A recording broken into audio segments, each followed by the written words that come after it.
આવેલા મોરબીના ઉમેદવાર બ્રિજેશ મેરજા મોરબી બેઠક પર પાછળ. મોરબી બેઠક પર કોંગ્રેસના ઉમેદવાર 3372 મતે આગળ ચાલી રહ્યા છે. પેટા ચૂંટણીના વલણમાં પક્ષ પલટો કરેલા ભાજપના 4 ધારાસભ્યો. તો મોરબી બેઠક પર કોંગ્રેસના ઉમેદવાર 3372 મતથી આગળ ચાલી રહ્યા છે. તો પક્ષ પલટો કરીને આવેલા 4 ધારાસભ્યો આગળ ચાલી રહ્યા છે.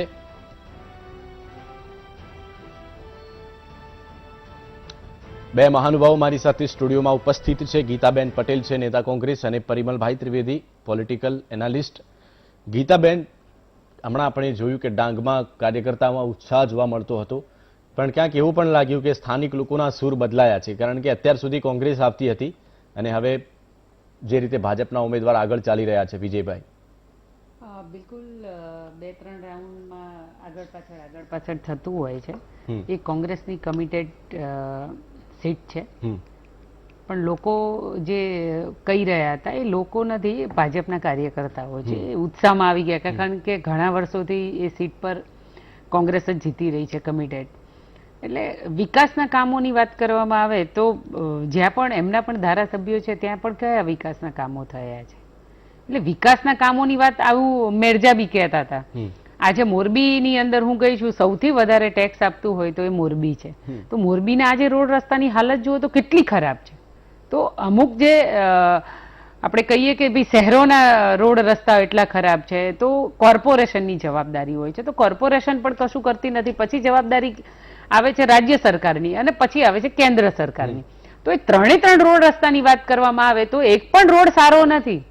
તો એ વિકાસની વાતો લોકો કેવી રીતે મત આપે કે તમે એમ કહેતા હોય કે ભાઈ અમારી વિધાનસભાની અંદર કોંગ્રેસનો ધારાસભ્ય છે એટલે અમારા ત્યાં વિકાસના કામો નથી થતા, એવું ધારાસભ્યો કહેતા હોય છે. અને અમુક બીજેપીના કાર્યકર્તાઓ આપણે સાંભળ્યું એ પ્રમાણે, એટલે કે વિકાસના કામો નથી થતા. પણ એ વાત સાચી છે, ઘણીવાર એવું થતું હોય છે કે જ્યાં કોંગ્રેસનો ધારાસભ્ય હોય છે ત્યાં એને બજેટ ઓછું ફાળવવામાં આવે છે, એટલે ત્યાં એને બજેટ આપવામાં નથી આવતું, એટલે જેથી કરીને વિકાસના કામો પક્ષપાત કરવામાં આવતો. હા, બિલકુલ. અને એની આપણે વિધાનસભાની અંદર આપણે બધાએ સાંભળ્યું છે એ બધી ઘટનાઓ કે પક્ષપાત કરવામાં આવે એટલે જેથી કરીને વિકાસના કામો ઓછા થાય તો એ કોંગ્રેસની સીટો ત્યાં જીતી ના શકે.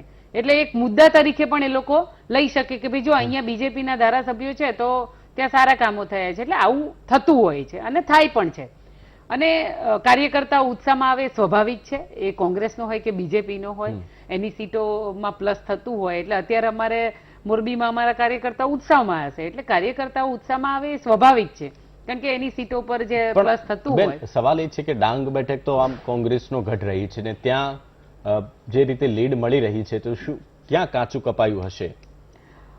હું માનું છું ત્યાં સુધી કાચું કપાવવામાં હજુ મેં કીધું ને કે ભાઈ 2-3 રાઉન્ડ છે, એટલે હું માનું છું ત્યાં સુધી હજુ રિઝલ્ટ તરફ આપણે ના જઈ શકીએ, રાહ જોવી પડશે. અને અમુક વાત એ કરી શકું, કારણ કે પેટા ઇલેક્શનો છે એટલે લોકો ઈચ્છતા હોય 2-3% મતદાતા એવું વિચારે કે ભાઈ સત્તા તરફી મતદાન કર્યું હોય તો આપણે કદાચ વિકાસના કામો થોડા ઘણા અટક્યા હોય તો સારા થાય. એટલે પરિવર્તન એ રીતે પણ આવતું હોય છે, હું માનું છું ત્યાં સુધી. એટલે બની શકે આવી રીતે બી પરિવર્તન આવી શકતું હોય છે. બિલકુલ. તો ફરી એકવાર દર્શક મિત્રો આપને કેટલાક અપડેટ્સ આપના સુધી પહોંચાડી દઈએ. અબડાસામાં 5મા રાઉન્ડના અંતે ભાજપ 5044 મતથી આગળ ચાલી રહી છે. અબડાસા બેઠક પર 5044 મતથી ભાજપના પ્રદ્યુમનસિંહ જાડેજા હાલ આગળ ચાલી રહ્યા છે. તો 5 રાઉન્ડ અબડાસા બેઠક પર પૂર્ણ થયા. ભાજપ 5044 મતથી આગળ ચાલી રહી છે. તો ડાંગમાં પણ ભાજપના ઉમેદવાર વિજયભાઈ પટેલ આગળ ચાલી રહ્યા છે. અબડાસા બેઠક પરથી ભાજપના ઉમેદવાર પ્રદ્યુમનસિંહ જાડેજા પણ 5044 મતથી આગળ ચાલી રહ્યા છે.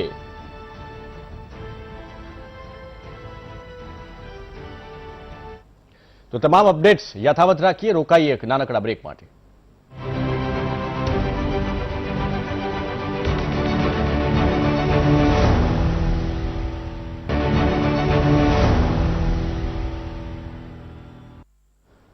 Welcome back. તો ગુજરાતની સાથે સાથે બિહારમાં પણ નીતિશ કુમાર અને તેજસ્વી વચ્ચે કાંટાની ટક્કર છે.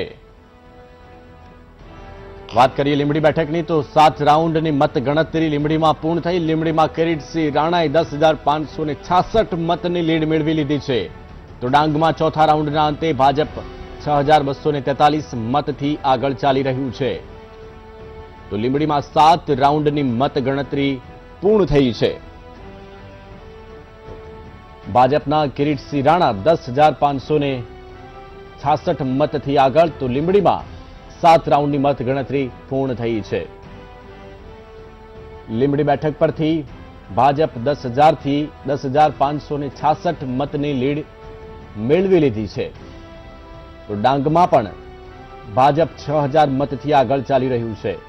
મોરબી બેઠક પર 6 રાઉન્ડની મતગણતરી પૂર્ણ થઈ છે. બિહાર વિધાનસભાની ચૂંટણીનું પરિણામ રસપ્રદ બન્યું. બિહારમાં હાલની સ્થિતિએ એલજેપીની ભૂમિકા મહત્વની. હાલની સ્થિતિએ એલજેપી બની શકે છે કિંગ મેકર પાર્ટી. વલણમાં એનડીએ અને મહાગઠબંધન વચ્ચે કાંટાની ટક્કર ચાલી રહી છે. બે મહાનુભાવ મારી સાથે સ્ટુડિયોમાં ઉપસ્થિત છે. કિશનસિંહ સોલંકી, નેતા બીજેપી, મનસ્વી થાપર, પોલિટિકલ એનાલિસ્ટ. બંને મહાનુભાવનું સ્વાગત છે. મનસ્વીજી, આપની પાસે આવીશ, પરંતુ પહેલા એક સમાચાર દર્શક મિત્રોને જણાવી દઈએ. બિહારના વલણમાં એનડીએ 125 બેઠકો પર આગળ ચાલી રહી છે. બિહાર વલણમાં એનડીએ 125 બેઠકો પર હાલ આગળ ચાલી રહી છે. નીતિશ કુમાર અને તેજસ્વી યાદવ વચ્ચે બિહારમાં કાંટાની ટક્કર છે. વલણમાં એનડીએને સ્પષ્ટ બહુમતી હાલ નજર આવી રહી છે. મનસ્વીજી, આપનાથી શરૂઆત કરીએ છીએ. કેવી રીતે આપ જુઓ છો આપ પેટા ચૂંટણીને? मेरे को सुनाई नहीं दिया जयेश जी, आप क्या बोल रहे हैं? मनस्वी जी, मेरी आवाज आ रही है आपको? हाँ जी आवाज आ रही है. मनस्वी जी, कैसे देख रहे हैं आप इस पेटा इलेक्शन को? देखिए, जिस तरीके से समझ आ रहा है, ये दिखाई दे रहा है कि बीजेपी लीड कर रहा है और ये बीजेपी के लिए बहुत अच्छा है, पर कांग्रेस के लिए कहीं ना कहीं ये बहुत खराब चीज है. और उनके ही सीटें जो उनकी पारंपरिक सीटें थी वो कहीं ना कहीं छूटती जा रही है, उनके लीडर्स छूटते जा रहे हैं. तो कांग्रेस के लिए वापस से हर बार इलेक्शंस के बाद एक आत्मचिंतन करने का मौका आता है. तो ये वापस से कांग्रेस के ऊपर आया है कि जहां पे 5 तो कैंडिडेट जो कांग्रेस के ही टिकट उनको वापस मिली थी बीजेपी के लिए में, और बीजेपी आगे बढ़ रही है. तो ये कहीं ना कहीं एक चीज तो इसमें क्लियर फिक्स्ड है कि बीजेपी अगर इलेक्शन लड़ती है और अगर बीजेपी टिकट देती है और बीजेपी चाहे अपने कैंडिडेट को जिताना, तो 100% वो कैंडिडेट जीतता है. ये पिछले पेटा चूंटनी जैसा बिल्कुल नहीं था, जहां पे बीजेपी चाहती थी कि कांग्रेस के आए जो विधायक थे उनको हराना. यहाँ पे बीजेपी चाहती थी जीतना, और बीजेपी जो आपको शुरुआती रुझान बता रहे हैं 7 में से अगर 1 जीत रही है तो बहुत बढ़िया बात है बीजेपी के लिए. पर कहीं ना कहीं जो एग्जिट पोल बताया करते थे या कहीं ना कहीं जो लोग समझा करते थे कि ये 5-3 की लड़ाई होगी या 4-4 की लड़ाई होगी, सारे के सारे आंकड़े फेल हो गए हैं और बीजेपी बहुमत से आगे बढ़ रही है. ये पेटा चूंटनी में एक चीज जो जयेश जी इसमें मुझे समझ आती है वो ये चीज है कि अब एक तरीके से एकदम वन वे इलेक्शन हो गया है. अगर हम आज की राजनीति की बात करें तो एकदम वन वे की तरफ दिखाई दे रहा है. यहाँ पे कोई 2 पार्टियों जैसा सिनेरियो नहीं रहा. कांग्रेस जीत के भी हार गई और जब वापस इलेक्शन हुआ तो कहीं ना कहीं जो अपनी पारंपरिक सीटें थी उनको संभालना था वो संभाल नहीं पा रही. थापर साहब, ये कहीं ना कहीं कांग्रेस का लॉस ज्यादा है, बीजेपी का तो गेन ही है. बिल्कुल है इन सीटों से बीजेपी को सरकार बनाने में कोई इतना बड़ा फायदा नहीं होगा. कोई ऐसे कोई ज्योग्राफिकल या डेमोग्राफिक नहीं होगा, बट जरूर एक उनके लीडर बने हैं. बिल्कुल, लेकिन थापर साहब, ये चीज साफ है, ये चीज यहां पर साफ हो रही है कि कांग्रेस को आने वाले चुनाव के लिए और ज्यादा मेहनत करनी पड़ेगी, कुछ नया एजेंडा बनाना पड़ेगा. बिल्कुल बिल्कुल, ये जिम्मेदारी आएगी, ये प्रेसिडेंट और वर्किंग प्रेसिडेंट दोनों के ऊपर जिम्मेदारी आएगी कांग्रेस की कि क्यों ये सीटों पे हारे जो कांग्रेस की ऑलरेडी सीटें थी. और एक तरीके से नैरेटिव भी ये था कि कांग्रेस को धोखा दिया इन एमएलए ने, और उसके बाद भी कांग्रेस इसका फायदा नहीं उठा पाई. तो किशन सिंह मेरे मित्र भी हैं, उनको मुबारक हो, और उनको 8 में से 7 सीटें मिल रही हैं, तो बढ़िया बात है बीजेपी के लिए. कहीं ना कहीं कांग्रेस को बहुत बड़ा आत्मचिंतन करने की जरूरत है. गुजरात में आज 25 साल कांग्रेस सरकार से दूर होने के बाद, एंटी इनकम्बेंसी के फैक्टर होने के बाद, इतनी सारी कोविड के बात होने के बाद भी फिर भी वो इन सीटों पे कोई भी कुछ चमत्कार नहीं कर पाई। ઠીક છે. નરેન્દ્ર રાવત સાહેબ પણ નેતા કોંગ્રેસમાંથી આપણી સાથે જોડાઈ ચૂક્યા છે. રાવત સાહેબ, શું લાગી રહ્યું છે? ક્યાં કાચું કપાઈ રહ્યું છે? નહીં, સૌપ્રથમ ચૂંટણીની અંદર જે પ્રકારની વાત હતી કે ભારતીય જનતા પાર્ટીએ સત્તા લાલસાના કારણે આ ચૂંટણી લોકોના માથે આવી પડી.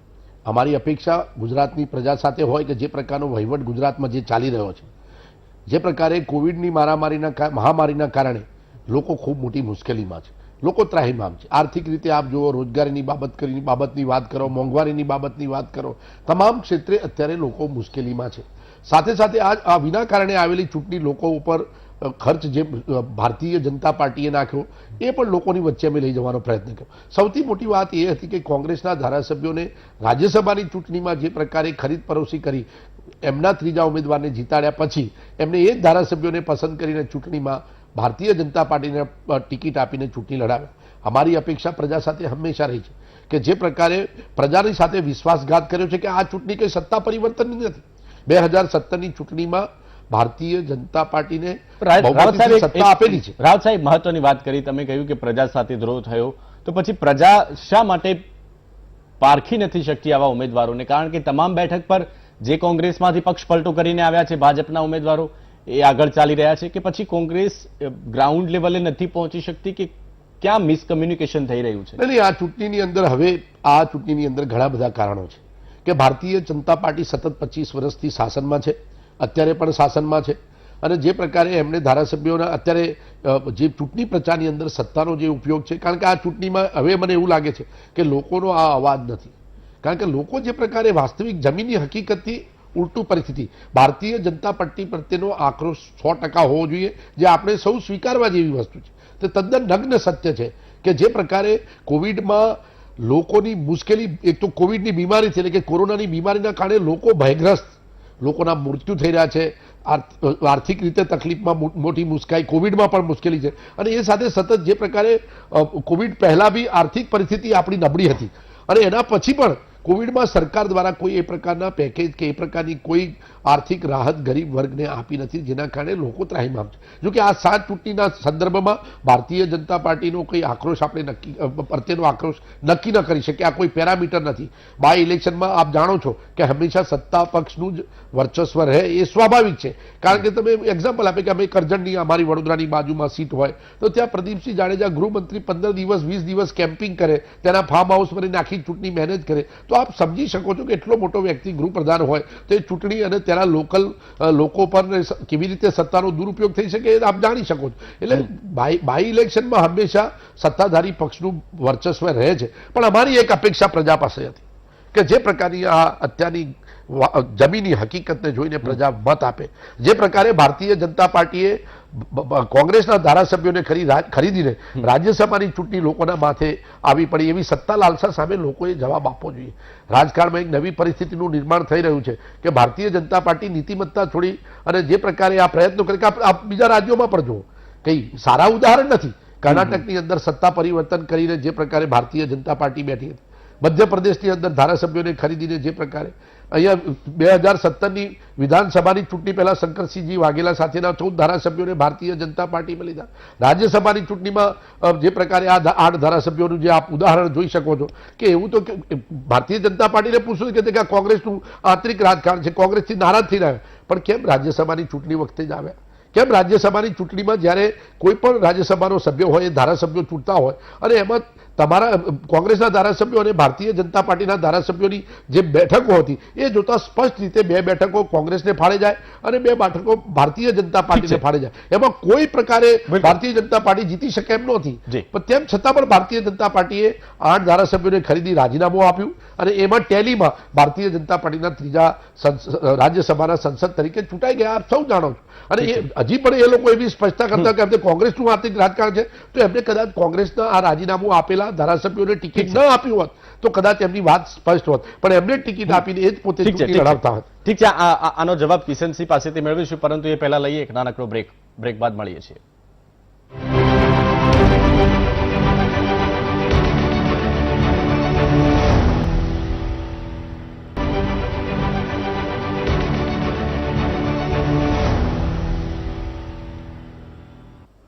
Welcome back. તો ગુજરાતની 8 બેઠકો પર મતગણતરી ચાલી રહી છે. બપોર સુધીમાં લગભગ આ ચિત્ર સ્પષ્ટ થઈ જશે.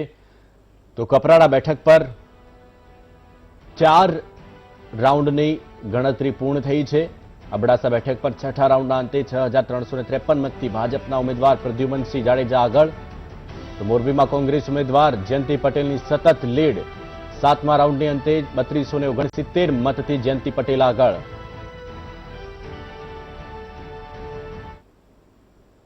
બે મહાનુભાવો મારી સાથે સ્ટુડિયોમાં છે. નરેન્દ્રભાઈ રાવત કોંગ્રેસમાંથી અને કિશનસિંહ સોલંકી ભાજપમાંથી.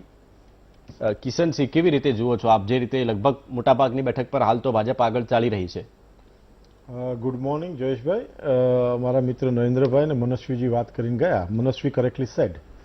આ વિકાસની જીત છે, આ રાષ્ટ્રવાદની જીત છે, આ પ્રજાની જીત છે. અને આ જે આઉટવર્ક સ્પીચીસ હતી આ લોકોની, કોંગ્રેસની, માત્ર આક્ષેપોની રાજનીતિમાં રહ્યા હતા. આ એમણે વિચારવાનો સમય છે. અત્યારે પણ હજી આપણે રુઝાન જોઈ રહ્યા છીએ ને, સતત ભારતીય જનતા પાર્ટી મધ્યપ્રદેશ હોય, બિહાર હોય કે ગુજરાત હોય, તમામ જગ્યાએ ભારતીય જનતા પાર્ટી બહુમતી તરફ આગળ વધી રહી છે. આથી પ્રજાએ અમારામાં મૂકેલો વિશ્વાસ, જે કાર્યો દ્વારા અમે સંપન્ન કરવામાં, પ્રયત્ન કરવામાં સફળ રહ્યા છીએ, એટલે સતત આશીર્વાદ પ્રજાના ભારતીય જનતા પાર્ટીની સાથે રહ્યા છે. અને હંમેશા અમે કહેતા રહ્યા છીએ જયેશભાઈ કે જીત આ કમળની જીત છે, કોઈ ઇન્ડિવિજ્યુઅલની આ જીત નથી. અમારા દેવદુર્લભ કાર્યકર્તાઓ અને આ દેશના લોકપ્રિય અને વિશ્વના લોકપ્રિય વડાપ્રધાન શ્રી નરેન્દ્રભાઈ મોદીનો વિશ્વાસ, વિકાસ અને સમર્પણનો જે ચહેરો છે, એને આ મત છે. આ કમળની જીત છે. અને એ તમામ મતદારોનો આભાર કે જેમણે વિકાસનો સાથ આપવાનું પસંદ કર્યું છે. નરેન્દ્રભાઈ એમની વાતમાં બોલ્યા કે લોકોને અમે સમજાવવામાં નિષ્ફળ રહ્યા અથવા લોકો સમજી ના શક્યા અમારી વાત. તો એવું શું થાય છે કોંગ્રેસમાં, મધ્યપ્રદેશમાં શું થાય છે? તમારા 23 કેન્દ્રીય નેતૃત્વએ શેના માટે લખવું પડે છે? આ વિષય વસ્તુ પર જો કંઈક મનોમંથન થયું હોત કે મહામંથન થયું હોત તો કદાચ કોંગ્રેસ આ વાતને સમજી શકત કે નેતૃત્વનું ઉમદા ઉદાહરણ એમણે એક દાખલો ટાંક્યો આપણા ગૃહમંત્રીશ્રીનો. ભારતીય જનતા પાર્ટી ગ્રામ પંચાયતથી લઈ અને સંસદ સુધીના ઇલેક્શનને બહુ ગંભીર રીતે લે છે, કારણ કે અમારા માટે સત્તા એ સેવાનું માધ્યમ છે. અને એટલા માટે એ પ્રદીપસિંહજી હોય, વડાપ્રધાનશ્રી હોય, અમારા પક્ષ પ્રમુખ હોય, અમારા કોઈ મંત્રીઓ હોય, એ તમામ પ્રજાની વચ્ચે એટલા માટે જાય છે કે અમારી પાસે પ્રજાને બતાવવા લાયક અમારું રિપોર્ટ કાર્ડ છે. નરેન્દ્રભાઈ, અમે રિપોર્ટ કાર્ડ લઈને જઈએ છીએ. અને અમને એ વાત 100% ગમી હોત કે તમે અમારી સાથે પ્રજાને પડતી મુશ્કેલીઓ, વિકાસમાં ક્યાંય મંદગતિ થઈ હોત, પ્રજાના, ખેડૂતોના, યુવાનોના, મહિલાઓના, બાળકોના, એજ્યુકેશનના, હેલ્થના, રોડ રસ્તાના, વીજળીના, આ કોઈ પણ પ્રશ્નની સાથે લઈને તમે અમારી સાથે ચર્ચામાં ઉતર્યા હોત, હેલ્ધી ડિબેટ કરી હોત, એના લીધે અમારી સામે તમે ઇલેક્શનમાં આવ્યો તો વી એપ્રિશિએટ ઇટ. પણ શું કર્યું તમે લોકોએ? તમે લોકો બોગસ વિડીયો બનાવવામાં રહ્યા. તમે ફેક વિડીયો, ફેક પ્રોમિસો, ફેક વાતાઓ, હજી પણ કોમવાદ, જાતિવાદના નામે હજી પણ તમારે કાશ્મીર 370મી અમેરિકાની મદદથી, પેલા ચાઇનાની મદદ, ગુપકર ગ્રુપમાં તમે જોડાવ છો. આ બધા દેશ ઇટ્સ અ સે કે દેશ બદલાઈ ગયો, દેશનું રાજકારણ બદલાઈ ગયું. નહીં, દેશ નથી બદલાયો. દેશ એ છે દેશની પ્રજાનું પ્રજામાનસ બદલાઈ ગયું. પ્રજામાનસને હવે સત્ય શું છે, ખોટું શું છે, 60 જવાબ લઈ લે. હા, એટલે એ પ્રજા બદલાઈ. પ્રજાની સાથે સાથે ટેકનોલોજીનો ઉપયોગ કરીને રાજકીય પાર્ટીઓ પણ બદલાઈ. માત્ર ના બદલાઈ હોય તો એ કોંગ્રેસ પાર્ટી છે. હજી પણ તમારે જાતિવાદ, કોમવાદ, તૃષ્ટિકરણ.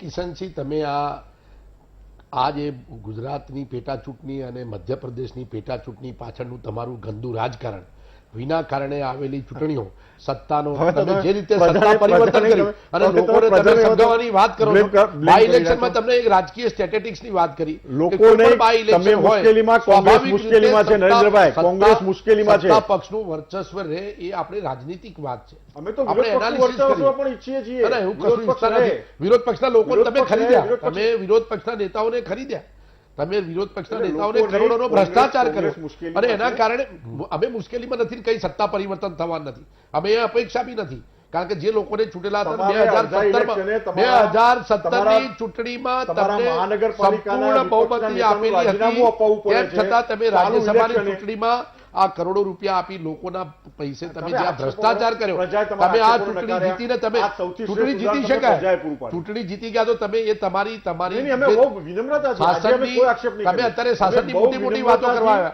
તમે બહુ કોરોનાની વિનમ્રતાથી બાબત કરવા માંડ્યા, અમે- લોકોની મોંઘવારીની વાત કરવાની જરૂર છે. લોકોને જે પ્રકારે આર્થિક રીતે અત્યારે મુશ્કેલી પડી રહી છે, કોરોનામાં લોકોના મૃત્યુ, લોકો ભયભીત છે, વાસ્તવિકતા છે. કદાચ એ લોકોને તમે આ ચૂંટણીમાં આ વાતને મહત્વ આપવાની જગ્યાએ તમે તમારી ચૂંટણી મેનેજ કરી લીધી હશે.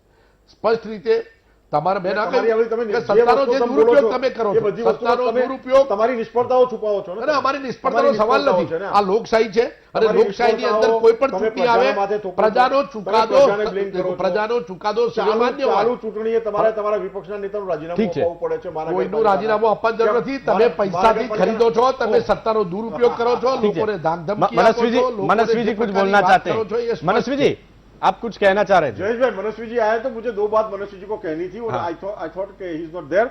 मनस्वी जी, मामला ये हुआ है, एक कांग्रेस वाले जो है ना, वो बाल कटवा के प्रजा के बीच खाली वचनों को लेके ऐसे गए વચનો અમારે जैसे- નથી આપવાના, वो- સત્તામાં તમે वो- તો અમારે ઠીક શેના છે। વચનો આપવાના वो- છે? वो ठीक है, समझ ही मनस्वी जी नहीं ने पा સાંભળી रहे। અમે લીધી, લોકો मनस्वी जी ने વચ્ચે સાંભળી તમારી વાત લઈને લીધી। જઈએ છીએ. मनस्वी जी, તમે જે પ્રકારનું કૃત્ય કર્યું છે, લોકોને તમે તમારો સારો ચહેરો બતાવવા માંગીએ છીએ.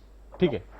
मनस्वी जी, देखिए जयेश जी, क्लियरली हमारे को जो अंडरस्टैंडिंग आ रही है ये कि बीजेपी बिहार में हो या गुजरात में हो, बड़ी मत से वो जीत रही है, आगे बढ़ रही है। तो कहीं ना कहीं बीजेपी में बिहार की अगर रुख करना, आपकी परमिशन से रुख लेना चाहता हूँ जयेश बिल्कुल जी। बिल्कुल। जयेश जी, जिस तरीके से आपसे पहले मैं एक नेशनल डिबेट में था और वहां पे उस समय में महागठबंधन आगे था, और अभी मैं ये देख रहा हूँ जो रुझान है वो इस तरीके से बता रहे हैं कि बीजेपी ने एनडीए को बढ़ा दिया है। जेडीयू की जहां पे सीटें कम हो रही थी वहां पे बीजेपी का स्ट्राइक रेट बेहतर है, और बीजेपी ने ही सरकार बनाने के पास में जेडीयू को पहुंचा दिया है, एनडीए को पहुंचा दिया है। तो कहीं ना कहीं ये चीज समझनी पड़ेगी कि जो अंडर परफॉर्मिंग पॉलिटिकल पार्टी है वो कांग्रेस है, वो बीजेपी नहीं है। और अगर नरेश भाई जो मेरे दोस्त हैं वो कहते हैं कि बीजेपी वाले खरीदते हैं, तो मेरा सवाल से बिकना है तो कांग्रेस वाले बिकते क्यों? अगर कोई बिकने को तैयार है तभी कोई खरीदने को तैयार है। तो कांग्रेस को कहीं ना कहीं समझना पड़ेगा, और बार बार हर इलेक्शन की बात कहता हूँ कांग्रेस को कि आप जनता की नब्ज को समझे, आप अपने कार्यकर्ताओं की नब्ज को समझे, आप अपने एमएलए की नब्ज को समझे। जो कोई एक पार्टी से खड़ा होता है वो पार्टी को छोड़ना नहीं चाहता, पर क्या ऐसे कारण है जिस कारण से वो पार्टी को छोड़ता है और दूसरी पार्टी में जाता है, और दूसरी पार्टी उसको स्वीकार करती है, कई बार मिनिस्ट्री भी देती है, कई बार एमएलए का पद वापस से देती है। तो कहीं ना कहीं कांग्रेस को आत्मचिंतन करने की जरूरत है। कांग्रेस को अपने आप को बचाने के लिए नहीं जयेश जी, पर देश के लोकतंत्र को बचाने के लिए विपक्ष का बहुत बड़ा योगदान होता है। और आज हम देश की स्थिति ये देख रहे हैं कि जहां पे विपक्ष एक तरीके से जीरो पे है, विपक्ष नहीं है, तो कहीं ना कहीं देश की हालत जो है लोकतंत्र से ऑटोक्रेसी की तरफ चले जाएगी। और इसकी जिम्मेदारी मैं बीजेपी को नहीं दूंगा, मैं कांग्रेस को दूंगा, क्योंकि वो विपक्ष में है और विपक्ष की जिम्मेदारी विपक्ष को जिम्मेदारी से निभानी चाहिए। ठीक है, रावत साहब। મનસ્વીજી આપે ये જે लोग વાત तनिष्क वाले પરંતુ एकात्मवाद વાસ્તવિકતા એ છે नहीं, हम કે लोग साहब, एक बार रावत साहब ने सामने लिया। કોઈ एकात्मवाद है જગ્યાએ ना? एक વિરોધ मिनट, પક્ષમાં बोल હશે. रहे हैं। સંપૂર્ણ રાવત બહુ- સાહેબને સાંભળી લઈ। વિરોધ પક્ષ તરીકે તમામ રાજ્યોમાં અમે છીએ.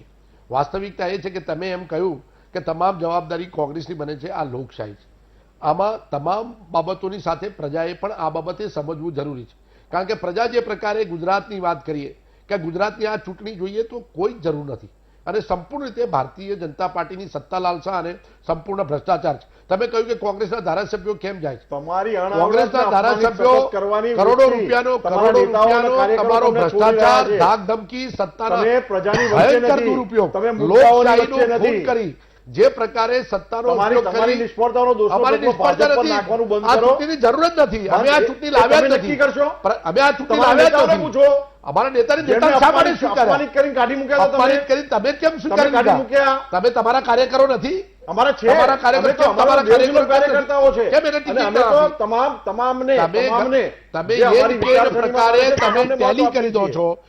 અમારો કાર્યકર અમારાથી નારાજ થાય, રાજ્યસભામાં તમારી જગ્યા ના હોય તો બી તમારો ત્રીજો ઉમેદવાર જીતે એટલું સંખ્યાબળ કરવામાં અમારા 7-8 રાજીનામા કામમાં આવે, એવું તો નારાજગી અમારામાં હોય. ચલો એ ઠીક છે. ચૂંટણી પત્યા રાજ્યસભામાં ત્રીજો ઉમેદવાર જીત્યા પછી જે વ્યક્તિઓએ રાજીનામું આપ્યું હતું અમારી પાર્ટીથી નારાજ થઈ, શા માટે એને ટિકિટ આપીને તમે ચૂંટણી એ લડાઈ? તમે નક્કી કરશો અમારે કોને ટિકિટ આપવાની? હા, એટલે આપવાની? કોંગ્રેસના એ અમારે નક્કી ધારાસભ્યો, કરવાનું છે. આ બધું કોઇન્સિડન્સ તમારે નક્કી નથી કરવાનું. આ બધું પ્રી પ્લાન છે. તમારો અને પ્રજાના ભ્રષ્ટાચાર, આશીર્વાદ અમારી તમે સાથે લોકોને છે. ખરીદીને જે કમળની પ્રકારે સાથે છે. ભારતના તમે રાજકારણમાં જેટલી નવું શરૂ જલ્દી આ કર્યું છે. હકીકતને સ્વીકારી લેશો તમારા માટે સારું છે. 1985 ની અંદર જે રાજીવ ગાંધીએ 1/3 બહુમતી સિવાય 1/3 ધારાસભ્યો સિવાય સત્તા પરિવર્તન ન કરી શકાય. રાજીવ નવી ગાંધી રાજનીતિ. પછી કેટલો સમય સમજવા તમને દો. મળ્યો? ના, ના, સમજ. તમે દેશને ના સમજી શક્યા, તમે લોકશાહીને ના સમજી એ શક્યા, તમે સુધારાને ના પછી સમજી શરૂ શક્યા. કર્યું ને. તમે સુધારાઓને ના રાજકારણની સમજી નૈતિકતા શક્યા. છોડી દીધી. કેમ રાજકારણમાં તમને ભ્રષ્ટાચાર તમે લાયા. નરસિંહ રાવજીએ શિબુ રાજકારણ- સોરેનનો મત કેટલા ખરીદ્યો તો તમે ગઠબંધનની જોયું? સરકાર લોકશાહીની તમને ખબર જ મંજૂરી છે? કરી શકાય કાં તમને તો ખબર નવું જ છે? સેટઅપ કહી શકાય. મને જવાબ આપવા દો. ગઠબંધનની સરકારો અત્યારે લોકશાહીમાં આપણે અપેક્ષા રાખીએ કે જે તે સરકાર આવે સંપૂર્ણ બહુમતીની એક સરકાર રચાય, પરંતુ જે પ્રકારે રાજકારણ બદલાતું ગયું અને રિજિયોનલ પાર્ટીઝ ઊભી થઈ એની અંદર એક પરિસ્થિતિનું નિર્માણ થયું કે જેમાં રિજિયોનલ પાર્ટીના કારણે મોટી પાર્ટીઓ ઓછી થઈ અને ગઠબંધનની સરકારો અસ્તિત્વમાં આવી અને એ ગઠબંધનની સરકારો હવે આપણે એક્સેપ્ટ કરતા થયા છીએ. એક મોટી વસ્તુ તમને કદાચ ખબર પડશે જ કે 2014માં કદાચ 20-25 વર્ષ પછી દેશમાં ગઠબંધન વગરની સંપૂર્ણ બહુમતીની ભારતીય જનતા પાર્ટીની સરકાર બની. અમને આનંદ છે કે એક જ પાર્ટીની સરકાર બને, લાંબુ ટકી શકે, 5 વર્ષ સુધી મજબૂત રાષ્ટ્રને બનાવી ચલો, શકે. એક વાતમાં તો ના, એ સ્વીકાર કરીએ છીએ. અમે કઈ ગઠબંધન જાતે ઊભું નથી કરતા. રિજિયોનલ પાર્ટીના જે પ્રકારની પરિસ્થિતિનું નિર્માણ થાય છે અને આ પ્રકારે મેં તમને રાજીવ ગાંધીની એક વાત અત્યારે તમને કરવા માંગુ છું કે જે અત્યારે તમે આ ધારાસભ્યો ખરીદીને 5 વર્ષમાં લોકો સાથે દ્રોહ જેને કરે તમે છે, સાચવી ના શક્યા. ભ્રષ્ટાચારની ખરીદી કરે છે. ના, હું બીજી વાત જેને કરવા તમે માંગુ. અપમાનિત કરે. હું કિશનસિંહ બીજી વાત કરું કે 1985 પહેલા સરકારો આખી પડી જતી હતી, બહુ ખરાબ પરિસ્થિતિ. કદાચ તમે 1970 પછી 1980 ની અંદર તમે જોશો તો સરકારમાંથી ગમે ત્યારે લોકો છૂટા પડી બીજી સરકારને કારણે અસ્થિરતા સર્જાતી હતી. દેશનું વહીવટી તંત્ર અને દેશની બધી પરિસ્થિતિ જોખમમાં આવતી હતી. આ પરિસ્થિતિને ધ્યાનમાં લઈને રાજીવ ગાંધીએ 1985માં જે કાયદો લાયા, પક્ષ પલટા વિરોધી કાયદો લાયા, જેના કારણે એ કાયદામાં 1/3 થી વધારે લોકો જઈ શકે ને જેના કારણે સ્ટેબલ સરકાર બને, લોકશાહીમાં બને. અને આની પરિસ્થિતિમાં એક કહેવત હતી, આયારામ ગયારામ. આ ગયારામની સ્ટોરી સમજવા શરૂ દીધી. થઈ. ગયાલાલ હરિયાણા. અમારા સમય એટલે અમે હરિયાણા. લોકશાહીમાં, તમારું તો અસ્તિત્વ જ નહોતું. હરિયાણા. તમને તો કોઈ ઓળખતું જ નહોતું. તમારું કોઈ અસ્તિત્વ જ નહોતું. ઠાકોર साहब ने नरेंद्र बात भाई, ये है। नरेंद्र भाई, आप इतिहास आपका गौरवशील है, ये पूरा देश जानता है और आप भी जानते हैं, पर आपका जो आज है वो उसके बारे में बात करिए. देखिए नरेंद्र भाई, अभी के समय की कांग्रेस को समझना पड़ेगा, ना राजीव गांधी का ये समय है, ना इंदिरा गांधी जी का समय है, ना ये नेहरू जी का समय है.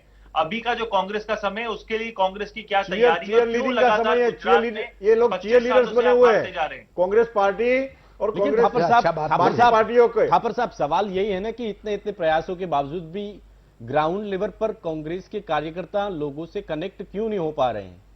बिल्कुल बिल्कुल यही सवाल है. इतने सालों की इतनी अपॉर्चुनिटीज के बाद भी क्यों नहीं, इतने मुद्दों के बाद भी, आज कोविड के क्राइसिस के बाद, इकोनॉमी की हालत बेहाल होने के बाद, इतनी सारी तकलीफों के बाद भी कांग्रेस इन सब जनता हित के मुद्दों को क्यों नहीं लेके आ पा रही लोगों तक? और अगर लेके आ भी पा रही है जयेश जी, मेरा सवाल इतना है तो जनता वोट क्यों नहीं कर रही कांग्रेस को? कांग्रेस को बहुत बड़ा आत्मचिंतन करने की जरूरत है. बीजेपी अपनी तो सीटें जीतती है, फिर कांग्रेस की जीती हुई सीटों को अपने अपने अपने खरीद के, बेच के, कुछ भी तरीके से वो अपने पास ले लेती है, फिर भी कांग्रेस अपनी सीटों को नहीं बचा पा रहा. तो कहीं ना कहीं कांग्रेस को समझने की जरूरत है कि कांग्रेस के साथ खराब क्या हो रहा है. और बीजेपी जीतती जा रही है, तो बीजेपी की जीत का कारण आप ये नहीं बोल सकते हो कि हमारे एमएलए बिक गए, हमारे एमएलए वो हो गए. आपको अपना समझना पड़ेगा. बीजेपी की जीत का कारण, एक तो बीजेपी 24/7 पार्टी है, बीजेपी अपनी मेहनत से भी जीतती है और आपकी गलतियों के कारण भी जीतती है, और जो आप जीते हुए होते हैं उसको दबा के भी वो फिर से जीत जाती है. तो कहीं ना कहीं ये समझने की जरूरत है, अगर बीजेपी को हराना है तो बीजेपी जैसा सोचना पड़ेगा, बीजेपी जैसा लड़ना पड़ेगा, 24 घंटे काम करना पड़ेगा. क्योंकि आज की राजनीति, 21वीं सदी की राजनीति, जिस तरह बीजेपी पॉलिटिकल मशीनरी है 24/7, वैसा बनना पड़ेगा. तभी आप एक पॉलिटिकल पार्टी बीजेपी के कद के सामने लड़ सकते हो. બિલકુલ મનસ્વીજી ખૂબ જ મહત્વની વાત કરી, કારણ કે કોંગ્રેસે આત્મચિંતન કરવાની જરૂર છે. એક નાનકડો બ્રેક લઈએ છીએ અને બ્રેક બાદ જનાદેશમાં પાછા ફરીએ છીએ.